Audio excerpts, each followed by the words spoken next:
نبی کے طریقے کے خلاف ہو. انہوں نے جو کام کیا ہے وہ صرف اور صرف اللہ اور رسول کے حکم پر عمل کیا ہے. انہوں نے وہ کام ہرگز نہیں کیا جس کا حکم اللہ اور رسول نے نہیں کیا. اس لیے یہ ولی ہیں اور نوافل کے ذریعے، فرائض کے ذریعے، رات کی تنہائیوں میں میرے ذکر کے ذریعے جب میرا یہ قرب حاصل کر لیتے ہیں تو اللہ فرماتا ہے میں ان کا کان ہو جاتا ہوں. سبحان اللہ. میں ان کا کان ہو جاتا ہوں جس سے یہ سنتے ہیں. میں ان کا ہاتھ ہو جاتا ہوں جس سے یہ دیتے ہیں. میں ان کا پاؤں بن جاتا ہوں جس سے یہ چلتے ہیں. کہنے کا مطلب یہ ہے کہ یہ زبان کھولتے ہیں، دینا میرا کام ہوتا ہے، زبان کھولنا ان کا کام ہوتا ہے. یہ ہے اولیاء کرام کی عظمت ہے. اور یہ کب ہوگا؟ کہ جب ہم سنجیدگی سے ان کی تاریخ پڑھیں گے، ان کی سیرت پڑھیں گے، قرآن کا مطالعہ کریں گے، احادیث مبارکہ کا مطالعہ کریں گے تو یقیناً ظاہر ہوگا کہ اللہ پاک نے اپنے فضل سے ان بزرگان دین کی عظمتوں کو بلند کیا ہے. تو حضرت سلمان علیہ السلام کا وہ صحابی آصف بن برقیہ، یہ بتائیے کہ سلیمان علیہ السلام بڑے یا ہمارے نبی بڑے؟ نبی بڑے. حضرت سلیمان کو بھی نبوت ہمارے نبی کے صدقے میں ملی. اللہ پاک کے نبی فرماتے ہیں کہ سب سے پہلے اللہ نے میرے نور کو پیدا کیا اور میرے نور سے ساری کائنات کی تخلیق فرمائی اور میرے صدقے میں اس دنیا کی تخلیق فرمائی. تو جب سلیمان علیہ السلام کے امت کا ولی پلک جھپکنے سے پہلے تخت بلقیس کو لا سکتا ہے تو افضل الانبیاء کے امت کے ولی اگر کچھ کرامت دکھا دے تو کیا یہ بات سمجھ میں نہیں آتی ہے؟ اس لیے جب ان کا یہ عالم تھا، جب سلیمان علیہ السلام کے امت کا یہ عالم تھا تو نبی افضل کی امت کا عالم کیا ہوگا؟ اس لیے علامہ اقبال فرماتے ہیں جلا سکتی ہے شمع کشتہ کو موج نفس.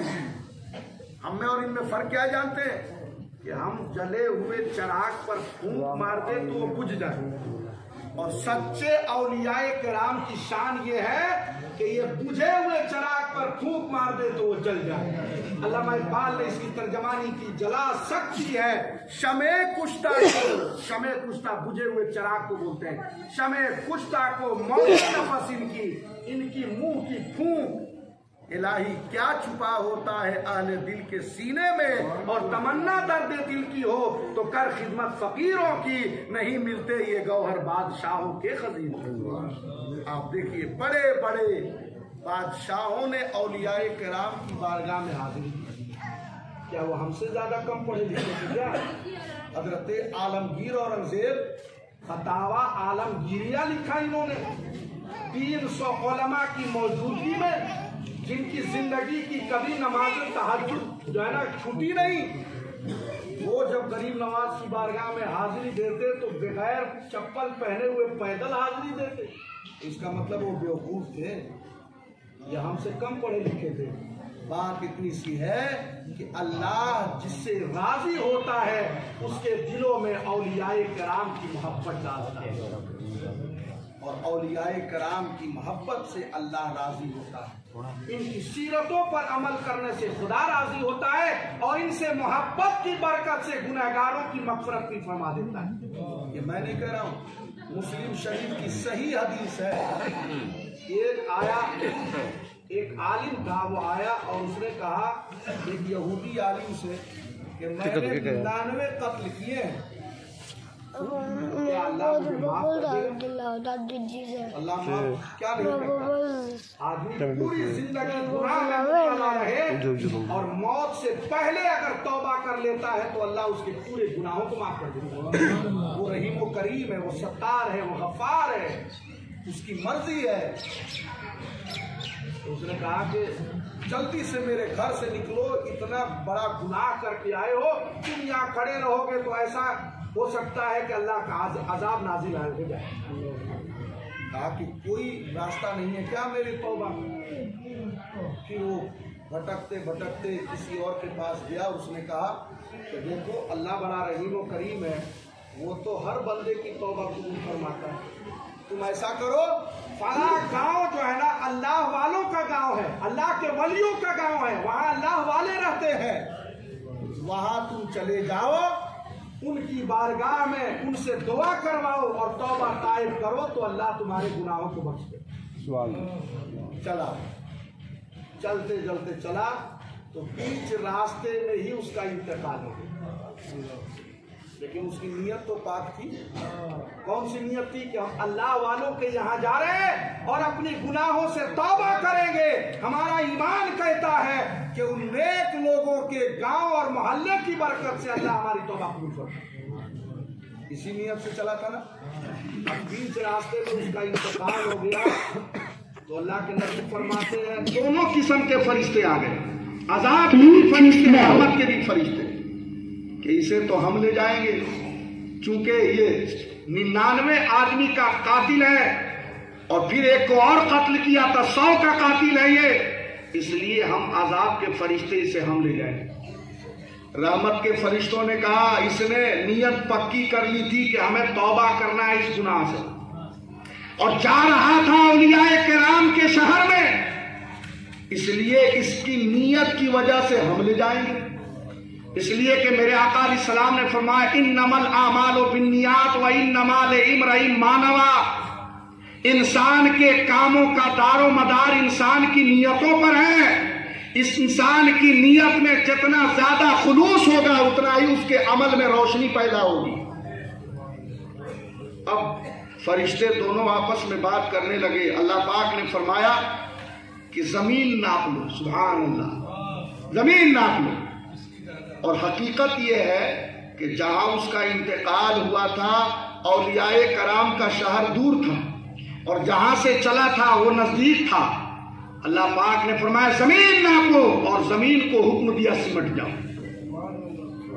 اللہ پاک نے حکم دیا زمین سمٹ جاؤ, اس لیے کہ یہ میرا بندہ صحیح نیت کر لیا تھا میری بارگاہ میں توبہ کرنے کی, اور جا رہا تھا میرے نیک بندوں کے محلے میں, اور جو نیت کر لے توبہ کی اور جس کے دل میں ہمارے نیک بندوں کی محبت ہو جائے, میری رحمت کو یہ گوارا نہیں کہ اسے عذاب دوں, بلکہ زمین سمٹ دی گئی.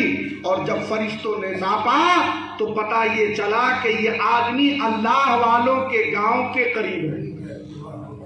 کیا ثابت ہوا؟ فرشتے رحمت کے اسے اٹھائے. اور کہنے کا مطلب یہ ہے کہ اللہ والوں سے سچی اور پکی محبت کی جائے, غلط رسوم سے آدمی بچتے ہوئے ان کے طریقے کو اپنائے. اولیاء کرام کی عظمت کو ہم اور آپ نہیں کیا, قرآن حکیم ان کی عظمتوں کو بیان کیا ہے, اور ان کی عظمتوں کو بیان کر کے ہمیں آگاہ کیا ہے کہ تم اولیاء کرام کی شان میں گستاخی نہ کرو, ان کی شان میں بے ادبی نہ کرو, ان کی طریقے کو اپناؤ. ان کے طریقے پر چلو گے تو تمہیں اللہ توبے کی توفیق عطا فرمائے گا, نیک بننے کی توفیق عطا فرمائے گا. اور ایک بات اور سنیں آپ, اللہ کے رسول صلی اللہ تعالی علیہ وسلم سے صحابہ نے پوچھا تھا کہ اللہ کا ولی کیسا ہوتا ہے, تو اللہ کے نبی صلی اللہ علیہ وسلم نے فرمایا تھا اللہ کا ولی وہ ہوتے ہیں جنہیں دیکھ کر خدا یاد آ جائے. جنہیں دیکھ کر خدا یاد آ جائے مطلب ان کے چہرے سے جسم کی ظاہری حصہ ایسا شریعت کے مطابق ہو کہ دیکھتے ہی یاد آ جائے کہ پیشانی بتا رہی ہے کہ یہ اللہ کا مقرب بندوں میں سے. ہمارا حلیہ بھی بہتر ہونا چاہیے, ہمارا ظاہری بھی سنت کے مطابق ہونا چاہیے, اور باطن کا مالک تو صرف اللہ ہے. میرے دوست, یہ ہندوستان ملک ہے, اس میں آپ پورے ہندوستان میں جائیں, جہاں جہاں اولیاء کرام کے مزارات ہوں گے وہاں آپ کو مسجد ضرور ملے گی. یہ ثابت کرنے کے لیے کہ جب تک اللہ کے احکام پر تم عمل نہیں کرو گے یہ درجہ تمہیں نہیں مل سکتا ہے. اس درجے تک پہنچنے کے لیے ضروری ہے کہ اس بارگاہ میں سر و سجود ہو جاؤ اور خلوص و للہیت سے جھک جاؤ. ادھر تو سر جھکاؤ اور ادھر دل جھکا دو تو اللہ تمہاری عبادتوں کو قبول فرمائے. اولیاء کرام کی بڑی عظمتیں ہیں، اس سے ہمیں انکار نہیں کرنا چاہیے. ہمیں ان کی عظمتوں کا قائل رہنا چاہیے، ان سے محبت کرنی چاہیے، اور یہ یقین رکھیں کہ اولیاء کرام کے درباروں میں ہماری دعائیں قبول ہوتی ہیں. یقیناً ہوتی ہے. اگر نہیں ہوتی تو صحابہ کے بارگاہوں میں جا کے دعا کرتے تھے. اللہ کے رسول صلی اللہ علیہ وسلم جنگ احد میں جا کر کے شہدائے احد جس دن ان کا دن آتا تھا اس دن تشریف لے جا کر کے وہاں دعا فرماتے تھے. یہ صحیح حدیثوں سے ثابت ہے.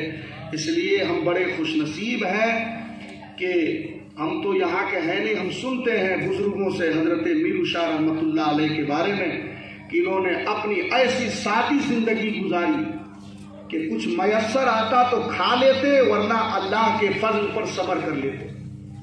اور انہوں نے دنیا کو کھلایا ہے اپنے کھانے سے پہلے. یہ پیغام دیا کہ میرے نبی کی سنت یہ ہے کہ پہلے تم دوسروں کو کھلا کے خود کھایا کرو. مل جائے تو خدا کا شکر ادا کرو اور نہ ملے تو بھی خدا کا شکر ادا کرو.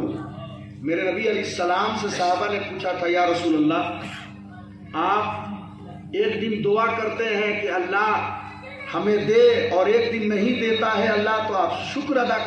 بولے جس دن دیتا ہے اس کی نعمت کو کھا کر کے ہم شکر ادا کرتے ہیں، اور جس دن ہمارے پاس نہیں ہوتا ہے اس دن اللہ ہمارا امتحان لیتا ہے، اس دن بھی شکر ادا کرتے ہیں.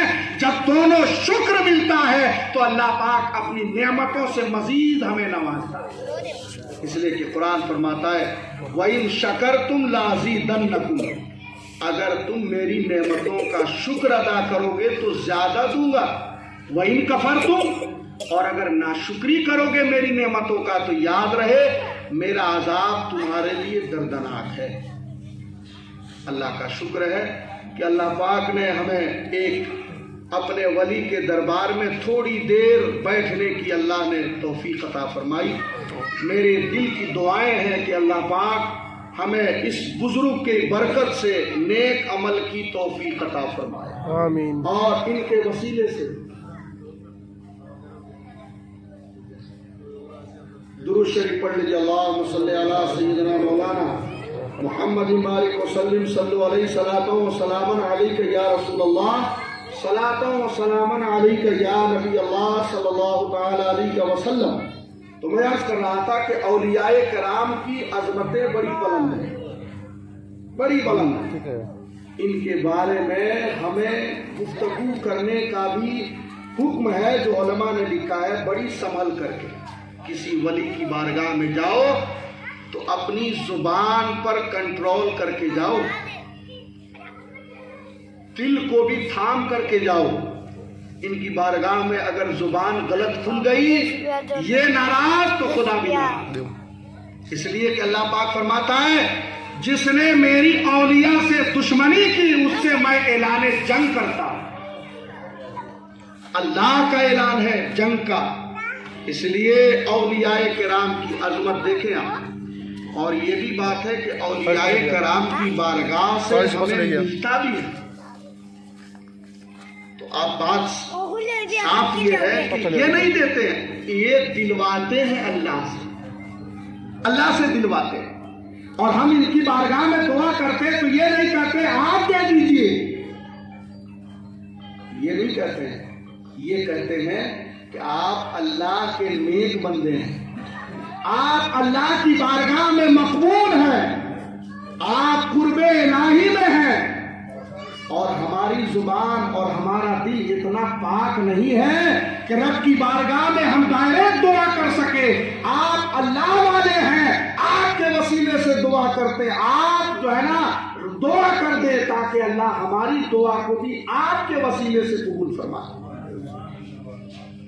جبھی تو حضرت عالمگیر اورنگزیب جب ایک مرتبہ سرکار غریب نواز کی بارگاہ میں حاضری دینے کے لیے آئے تو دیکھا کہ ایک شخص ہے جو کہہ رہا ہے غریب نواز آپ دعا فرما دیں کہ اللہ پاک میری آنکھ کی بینائی عطا کر دے. حضرت عالمگیر اورنگزیب نے پوچھا کتنا دن سے دعا کر رہا ہے؟ تو بولا 6 مہینہ ہو گیا۔ بولے 6 مہینہ سے غریب نواز کی بارگاہ میں دعا کرے اور قبول نہ ہو؟ یہاں تو اللہ کی رحمت کی برسات ہوتی ہے اور اس کے سائے میں تم دعا کرو قبول نہ ہو؟ ایسا نہیں ہو سکتا۔ اس لیے تم ایسا کرو، میں تو اندر جا رہا ہوں حاضری دینے اور باہر نکلوں گا، اگر تیری آنکھ میں روشنی نہیں آئے گی تو میرا تلوار اور تیری گردن۔ اس نے کہا اب تو مولا میری آنکھوں میں بینائی نہیں تھی، اب تو بادشاہ نے کہہ دیا گردن سے جان سے ہی جاؤں گا۔ تو دل کی دھڑکن بڑھی، خلوص و للہیت پیدا ہوئی، اور جو دل میں گناہ چھپا رکھا تھا، غریب نواز یہ چاہتے ہیں کہ ہمارے دربار میں وہ آئے جو گناہوں سے توبہ کر کے آئے، یہ طے کرے کہ میرے طریقے پر وہ چلیں گے۔ اب 5 وقت کی نماز کبھی پڑھی نہیں، چلے غریب نواز کی بارگاہ میں حاضری دینے، کبھی سنت پر عمل کیا نہیں، چلے جو ہے نا غریب نواز کی بارگاہ میں حاضری دینے۔ تو صاحب ہر بزرگ کی تبلیغ یہی ہے کہ پہلے آپ کو اپنے آپ کو اسلام کے سانچے میں ڈالیں۔ اب اس کی دل کی جو کیفیت بدلی، خلوص و للہیت پیدا ہوئی، اور دل میں جو گناہ تھا بے نمازی کا، گناہوں کا، اس سے توبہ کیا، مولا میں اپنی گناہوں سے توبہ کرتا ہوں غریب نواز کی بارگاہ میں کہ آج کے بعد کوئی کام شریعت کے خلاف نہیں کروں۔ پھر اس نے دعا کیا اللہ ہم تو گنہگار ہیں لیکن یہ تیرا بندہ بڑا نیکوکار ہے، اس کے صدقے میں تو ہماری آنکھوں میں روشنی عطا فرما دے۔ اتنا کہنا تھا کہ میرے عالمگیر اورنگزیب باہر نکلے تو دیکھا اس کی آنکھوں میں بینائی آ گئی۔ کہتے ہیں بے وقوفوں، دل صاف کرتے نہیں ہو، بدنام کرتے ہو ان بزرگوں کی درگاہوں کو۔ در کریم سے بندے کو کیا نہیں ملتا، جو مانگنے کا سلیقہ ہے اس طرح مانگو، جو ان سے مانگنے کا سلیقہ ہے دل کو صاف کر کے آؤ، زبان کو پاک کر کے آؤ، اور دلوں میں شریعت اسلامیہ کی محبت لے کر کے آؤ۔ اگر اس طریقے سے آؤ گے تو یقیناً یہ بزرگان دین ہم پر نظر عنایت ڈال دیں گے، تو اللہ پاک کرم فرما دے۔ کرامت بولتے ہیں جو انسان کی عقل قبول نہ کرے اس کو کرامت کہتے ہیں۔ جو ولی سے صادر ہو جائے اور کسی نبی سے وہ صادر ہو جائے تو جسے عقل قبول نہ کرے اسے معجزہ کہتے ہیں۔ جیسے حضرت صالح علیہ السلام کی امت نے کہا حضرت صالح علیہ السلام سے کہ آپ اگر نبی ہیں تو اس پہاڑ سے ایک گابھن اٹھنی کو نکال لیجیے۔ اب یہ عقل قبول کرتی ہے کہ پہاڑ سے گابھن اٹھنی کیسے نکلے گی، لیکن چونکہ ان کو اللہ کی قدرت دکھانا تھا تو انہوں نے اللہ پاک کی بارگاہ میں دعا کی، تو اللہ پاک نے اس پہاڑ سے، قرآن پاک میں صالح علیہ السلام کی اٹھنی کا ذکر ہے اور یہ جنت میں بھی جائے گی۔ 10 جانور ایسے ہیں جو جنت میں جائیں گے، 10 جانور۔ تو صالح علیہ السلام کی اٹھنی بھی جنت میں جائے گی، اور دوسرا وہ کتا بھی جنت میں جائے گا جس کا ذکر اصحاب کہف میں کیا گیا۔ اب اصحاب کہف کا کتا کیسے جائے گا؟ اس نے نیک لوگوں کی صحبت اختیار کی، اچھوں کی صحبت اختیار کی۔ اصحاب کہف ایک جماعت کا نام ہے جس کا ذکر قرآن میں ہے، قلبہم باسط ذراعیہ بالوسیط، قرآن پاک میں ذکر فرمایا گیا ہے۔ وہ کتا جنت میں جائے گا، کیوں؟ اس نے کون سا نیک کام کیا بھائی کہ وہ جنت میں جائے گا؟ لیکن صرف نیک لوگوں کی صحبت اس نے اختیار کی تو وہ کتا جنت میں جائے گا۔ جب وہ جماعت شہر سے دقیانوس بادشاہ کے ڈر سے وہ جماعت بھاگ رہی تھی، دقیانوس بادشاہ کا یہ تھا کہ جتنے نیک لوگ تھے انہیں مارتا تھا، قتل کروا دیتا، انہیں سزا دیتا تھا۔ تو ان لوگوں کو پتا چلا تو یہ بھی اپنے شہر سے رات کی تنہائی میں نکلے کہ یہاں نہیں رہیں گے۔ جب رات کو نکلے تو رات کی تنہائی میں ایک کتا ان کا پیچھا کر لیا۔ جب پیچھے ہو گیا تو لوگوں نے کہا ہم تو بادشاہ کے ڈر سے بھاگ رہے اور تو ہمارے ساتھ، اگر تو آواز کرے گا ہم تو پکڑے جائیں گے۔ تو اس کتے نے بزبان حال کہا تھا وہ اور کتے ہوں گے جو اللہ کے ولیوں کو دیکھ کر کے بھونکتے ہوں گے، ہمیں معلوم ہے کہ آپ کی عظمتیں کیا ہیں، ہم آپ کو دیکھ کر کے بھونکیں گے نہیں بلکہ ہم آپ کی عزت و تعظیم کریں گے، حفاظت کریں گے۔ اور ان کے ساتھ ہو گیا جس غار میں وہ اصحاب کہف کے لوگ رہے برسوں تک، وہ کتا اس غار کے منہ پر برسوں تک ان کی حفاظت کرتا رہا۔ اللہ پاک کو اس کتے کی یہ ادا اتنی پسند آئی کہ اللہ پاک نے اس کتے کو پسند کیا اور اس کا ذکر قرآن میں نازل فرمایا اور فرمایا کہ یہ کتا جنت میں جائے گا۔ اور حضرت نوح علیہ السلام کا بیٹا کنعان بیٹا نوح علیہ السلام کا تھا، لیکن وہ جہنم میں جائے گا، اس کی جگہ وہ کتا جنت میں جائے گا۔ کیوں جائے گا؟ اس لیے کہ نبی کا بیٹا ہونا یہ کمال نہیں ہے، کمال تو یہ ہے کہ نبی کے طریقے پر اپنی زندگی کو وقف کر دینا، یہ کمال ہے۔ تو اس نے اپنے باپ کے طریقے کو نہیں اپنایا۔ بیٹا تو وہ نیک ہے جو باپ پکا نمازی ہے تو بیٹا بھی نمازی ہے، باپ پکا سچا ہے تو بیٹا بھی سچا بن جائے۔ حضرت نوح علیہ السلام کا بیٹا غیروں کی صحبت اختیار کی، برے لوگوں کی صحبت اختیار کی، اور اللہ کو وہ عادہ پسند نہیں آئی تو اللہ پاک نے اسے جہنمی بنا دیا۔ اور قرآن پاک میں فرمایا لیس من اہلک، اے نوح علیہ السلام آپ پریشان نہ ہو، یہ ظاہراً نہیں باطناً آپ کی آل سے ہے ہی نہیں، اگر آپ کے آل سے ہوتا تو نیکوں کی صحبت میں بیٹھتا۔ اس کا مطلب یہ کہ غلط لوگوں کی صحبت میں بیٹھنے سے انسان غلط ہوتا ہے، اور اگر جانور بھی اچھوں کی صحبت میں بیٹھتا ہے تو وہ جنتی ہوتا ہے۔ اس لیے ثابت ہوا کہ ہمیں اولیاء کرام سے محبت کرنی چاہیے، اچھوں کی صحبت میں آدمی بیٹھتا ہے۔ دیکھیے اگر آپ خوشبو بیچنے والے کے پاس بیٹھیں گے، چاہے آپ اس سے خریدیں نہ خریدیں، وہ آپ کو دے یا نہ دے، لیکن آپ ایک چیز کا احساس کریں گے کہ آپ کو خوشبو ملے گی۔ کیوں؟ اس لیے کہ آپ عطر بیچنے والے کے پاس بیٹھے ہیں۔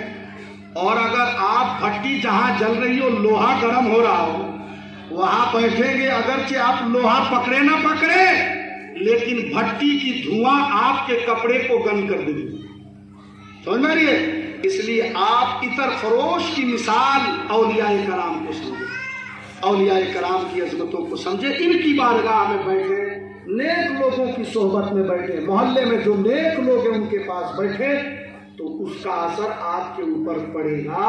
اور جب اچھا اثر ہوگا تو شیخ سعدی علیہ رحمہ فرماتے ہیں صحبت صالح تورا صالح کند، صحبت طالح تورا طالح کند۔ تو جیسی صحبت اختیار کرو گے ویسا ہی تیرا کردار بنے گا۔ اگر اچھوں کی صحبت اختیار کرے گو اچھے بنو گے، بروں کی صحبت اختیار کرو گے تو برے بنو گے۔ میری دعا ہے کہ اللہ پاک ہم سب کو اچھے اور نیک لوگوں کی صحبت میں بیٹھنے کی توفیق